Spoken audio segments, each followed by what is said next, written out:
Hi folks, welcome to part 2 of the Raspberry Pi server videos I did 10 months ago. Took me a little bit longer to get back to them than I wanted. If you're new to this, you should go through these videos first. It won't take you long, probably a little half hour or so. Especially if you don't have Node.js installed on your Raspberry Pi, or you need to know how to get Git installed on your Raspberry Pi. Go through this. It'll make going through the second part easier. When we left off with these videos, here's our setup. We had a Raspberry Pi that was working as our IoT server. We had some devices to sense or actuate attached to it. We used Dataplicity as a secure VPN to get access to our IoT server from anywhere we had an internet connection. We could pull up our phone and we could check or toggle the state of devices attached to the IoT server, to the Pi. In this video series, and it'll be less videos, I think 3. Let's go to images. So here's what we want now. We want separation between our server and the remote devices. The way we're going to do that is with Xbee Radios.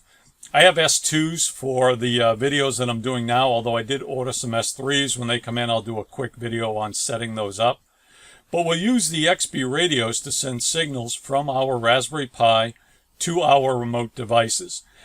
I will use an Arduino in this tutorial, but you can use whatever device you want, as long as you can get the Xbee Radio connected to it. But again, in this video, I'll use this exact setup. So I'll have an Arduino, I'll have my Raspberry Pi, and we'll have two S2 radios. Let's take a quick look here. Let me change here. I have my desktop sitting right here. Here's the test area that I built to write this code.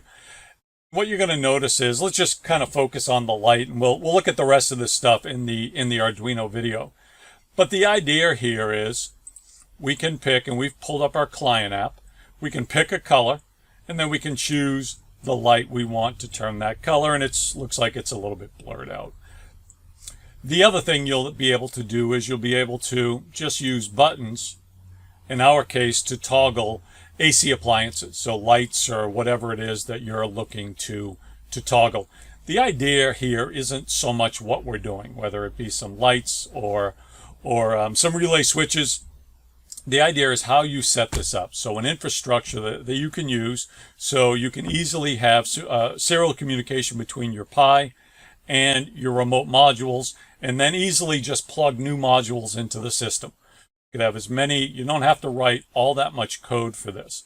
Probably a little bit more than the first series, but not really.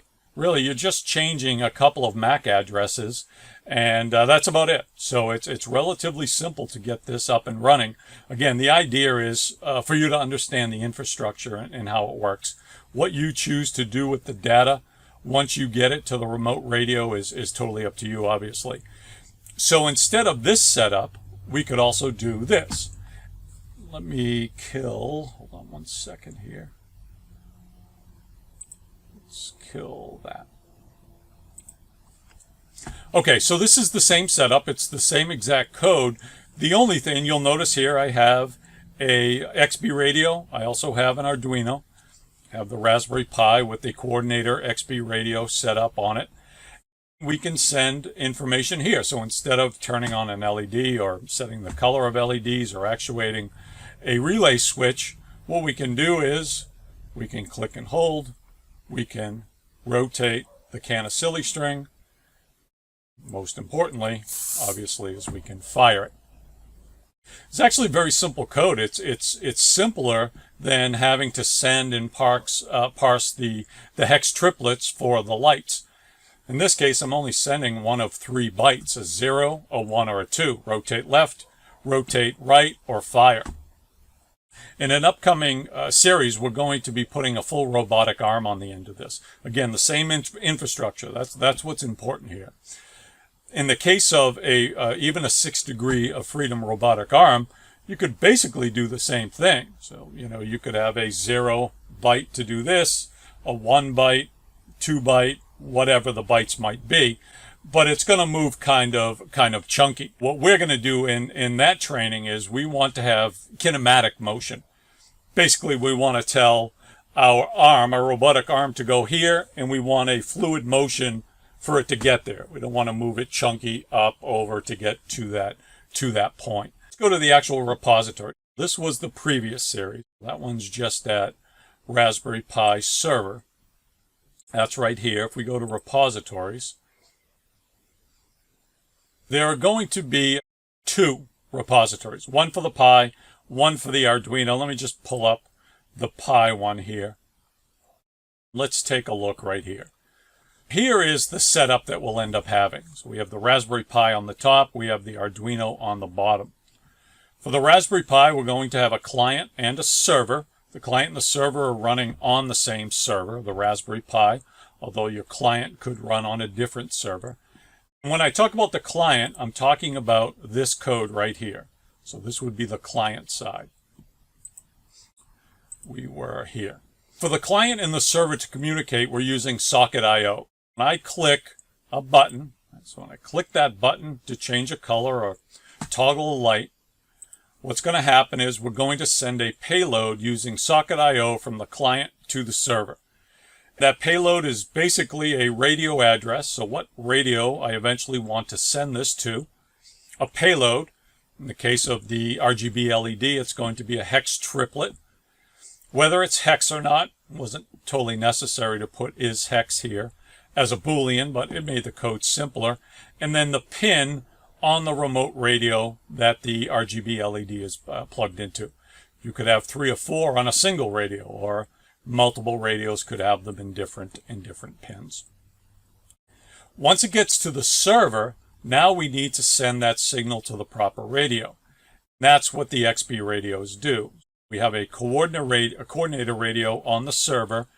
Then we have these router radios that are attached to our external devices, an Arduino in this case. The payload in this case is very simple. I'm going to send 3 different payloads. So I'm either sending 6 bytes with the word update. So basically I'm asking for the Arduino, I'm asking for the Arduino to send an update so I can update the state of the front end. If I send 4 bytes, it's going to be an RGB, so a red, blue, green, and a pin.